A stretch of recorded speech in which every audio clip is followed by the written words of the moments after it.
For the past 4 years, 11-year-old Heather Wheaton has waged a courageous battle against brain cancer. Despite numerous operations, radiation therapy, and the loss of much of her sight, she continues to inspire everyone in the small farming community of Vandalia, Illinois, with her strength and will to survive.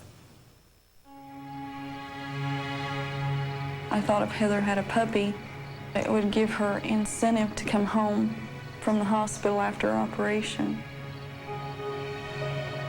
But to me, he wasn't a very pretty dog, but he was like something she'd pick out. And she said, I didn't pick this dog out. He picked me out, so he loves me. Thank you, Homer. I lost 3 guinea pigs and 1 dog. It meant a lot. All those animals meant a lot.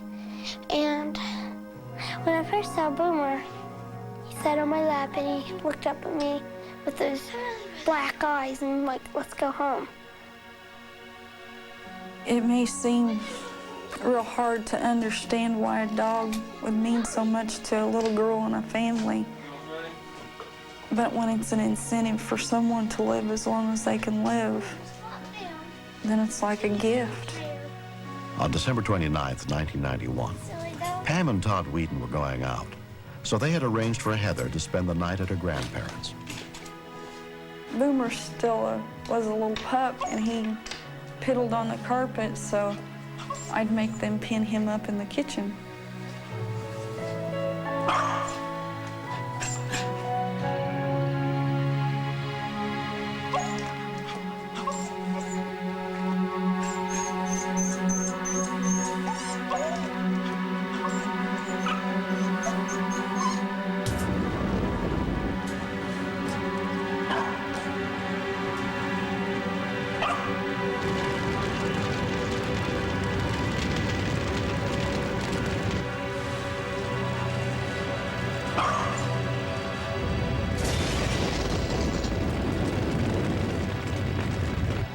At about 8:30 p.m., Vandalia police officer Sonny Banal was driving through the neighborhood.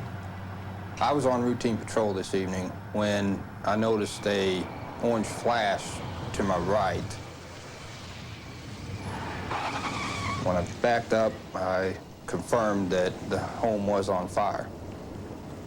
Vandalia 207, you send the fire department on St. Clair Street, house fire.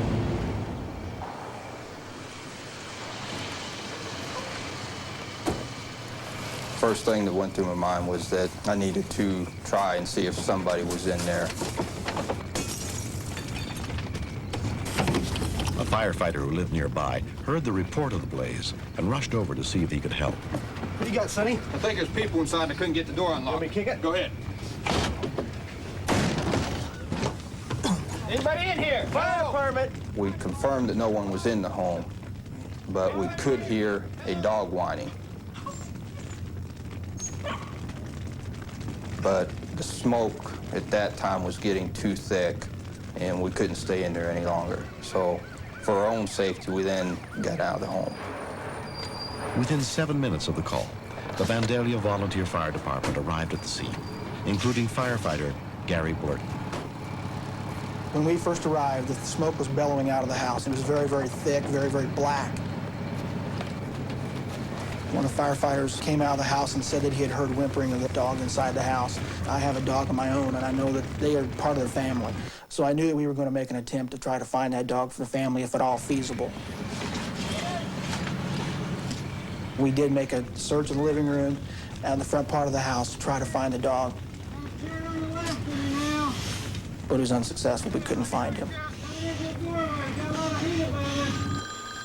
A neighbor called Heather's grandfather, Harold Tidwell, had told him about the fire. Okay, I'm on my way up there. Bye.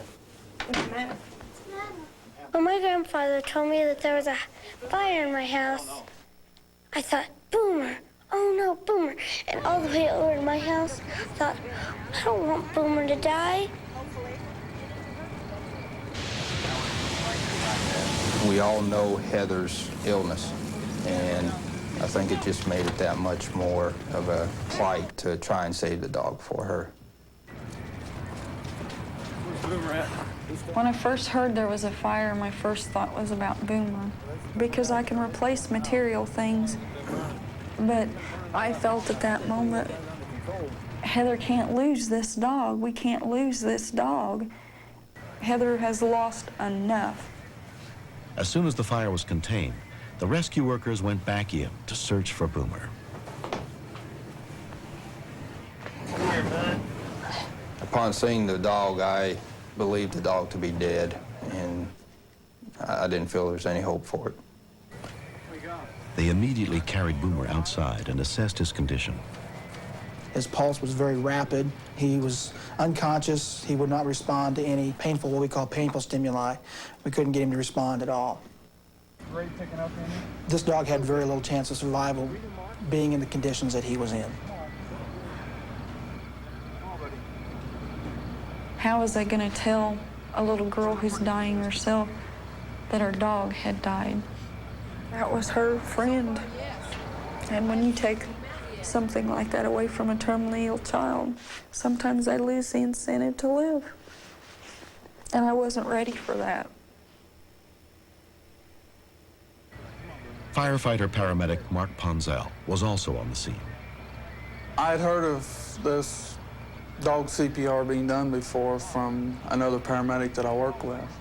So I cuffed my hands around its mouth, held its mouth closed, and blew through its nose. Come on, Boomer. Come on, buddy. All the time he was giving Boomer mouth to snout resuscitation, I was petting Boomer on his side and talking to him. I was saying, Boomer, come on, buddy. You can do it. Come on. Try hard and live for Heather. Gary, what you got? The ambulance arrived, and we got some oxygen and used a pediatric mask and gave it oxygen through a pediatric mask. The turning point seemed to be when we gave the dog the 100% oxygen. His respiratory pattern seemed to pick up. His breathing was somewhat less labored, and he also started to move around just a little bit and started to respond. Once we saw the dog was starting to come around, it did make us feel really good. It seemed we did have a chance.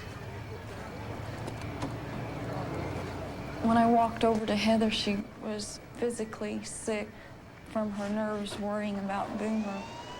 She started crying and just held on to me. Boomer was rushed to the family's veterinarian.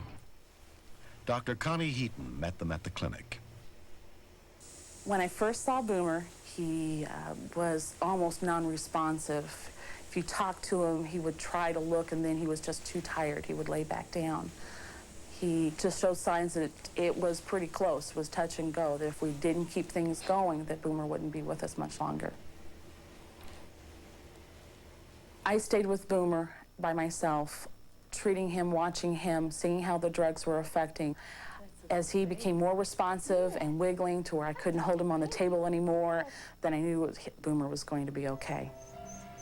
Boomer was treated for smoke inhalation at the animal hospital. 3 days later, 11-year-old Heather was finally reunited with her puppy. He was like, hi, Mommy. Because I act like he's my son. And I was like, yay, Boomer, you made it. And he licked me again. He's always licking me. Either that or biting me. Mr. Boomer! Mr. Star! When Boomer come home, it was just like sunshine was all around her. It was like she's just all aglow and her big old smile and stuff. Thank you! Recently, Heather got a chance to meet the rescuers who saved Boomer's life. I'm Gary. I'm Mark. I'm Sonny. When we saw Heather after the rescue, it almost brought tears to your eyes when you saw her around Boomer. She was very appreciative of what we had done, and it meant a lot to us to see her playing with that dog, that you could see in her eyes that that dog meant a lot to her. We saw the importance of what we had done, and it made everything worthwhile. I take a lot of jokes about the dog giving it mouth to snout. They bark at me, and that's okay. If the situation came up again, I'd do the same thing again. He's teething real well. Yeah. The men that saved Boomer, I think they went over the line of duty. You know, they didn't have to, but they did anyway. Today, a lot of people don't go that extra mile for somebody, and they did. They went that extra mile for a little girl. And I'll always be grateful for them. They're real special people to us, and they always will be. Thank you guys for saving Boomer.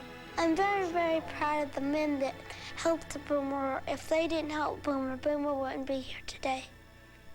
I should find a nice thank you card and send them. That's what I should do.